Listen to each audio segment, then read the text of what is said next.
ഇന്ന് ചെറിയൊരു കൊല്ലങ്കോട് വ്ളോഗാണ് കേട്ടോ. കൊല്ലങ്കോട് വന്നാൽ വിസിറ്റ് ചെയ്യാൻ പറ്റുന്ന 3 പ്ലേസാണ് ഇന്നത്തെ വ്ളോഗിൽ. ഫസ്റ്റത്തേത് താമരപ്പാടമാണ്. കൊല്ലങ്കോട് ടൗണിൽ നിന്നും ഏകദേശം ഒരു 10 കിലോമീറ്റേഴ്സ് മാത്രമേ ഉള്ളൂ താമരപ്പാടത്തിലേക്ക്. മൺസൂൺ ടൈമിലൊക്കെ അടിപൊളിയാണ് കേട്ടോ ഈ പ്ലേസ്. അതുപോലെ തന്നെ ഫോട്ടോസും വീഡിയോസും എടുക്കാൻ പറ്റില്ല നല്ല കിഡിലൻ സ്പോട്ട് താമരപ്പാടത്തുണ്ട് കേട്ടോ. നമ്മുടെ ബിസി ലൈഫ് അതുപോലെ നമ്മുടെ സിറ്റി ലൈഫിൽ നിന്നെല്ലാം മാറിയിട്ട് നമുക്കൊരു കാമായിട്ടുള്ള അറ്റ്മോസ്ഫിയർ എക്സ്പീരിയൻസ് ചെയ്യണമെങ്കിൽ താമരപ്പാടം ഇസ് ദ ബെസ്റ്റ് ഓപ്ഷനാണ്. പിന്നെ നെക്സ്റ്റ് നമ്മൾ പോയത് താമരപ്പാടം തന്നെ പോലെ സിമിലർ ആയിട്ടുള്ളൊരു പ്ലേസ് ആണ് കേട്ടോ. ഇത് കുടിലിടമാണ്.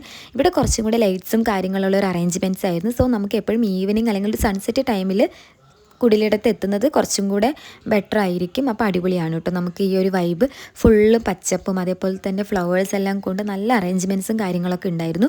ഇതെനിക്ക് നല്ലൊരു ബെസ്റ്റ് ഓപ്ഷനായിട്ട് കൊല്ലങ്കോട് ഫീൽ ചെയ്തു കേട്ടോ. നമുക്ക് ഈവനിങ് വാക്ക് ആണെങ്കിൽ ഫാമിലീസ് ആണെങ്കിൽ കപ്പിൾസ് ആയിട്ടൊക്കെ പോയിരുന്ന് ചിൽ ഔട്ട് ചെയ്യാൻ പറ്റുന്ന ഒരു പ്ലേസും കൂടിയാണ് കേട്ടോ. പിന്നെ നമ്മൾ നെക്സ്റ്റ് പോയത് സീതാർകുണ്ട് വാട്ടർഫോൾസ് ആയിരുന്നു. മൺസൂൺ ടൈം ആയതുകൊണ്ട് തന്നെ ചെറിയൊരു പോർഷൻ മാത്രമേ നമുക്ക് തുറന്നിട്ടുണ്ടായിരുന്നുള്ളൂ, ബാക്കിയെല്ലാം ക്ലോസ്ഡ് ആണ്. സോ നമുക്ക് ആ എൻട്രി ഉള്ള ഒരു പോർഷനിൽ മാത്രം നമ്മൾ ജസ്റ്റ് ഒന്ന് കയറി നമ്മൾ ഇറങ്ങുകയാണ് ചെയ്തത്. അപ്പോൾ അത്രയേ ഉള്ളൂ. ടാറ്റാ.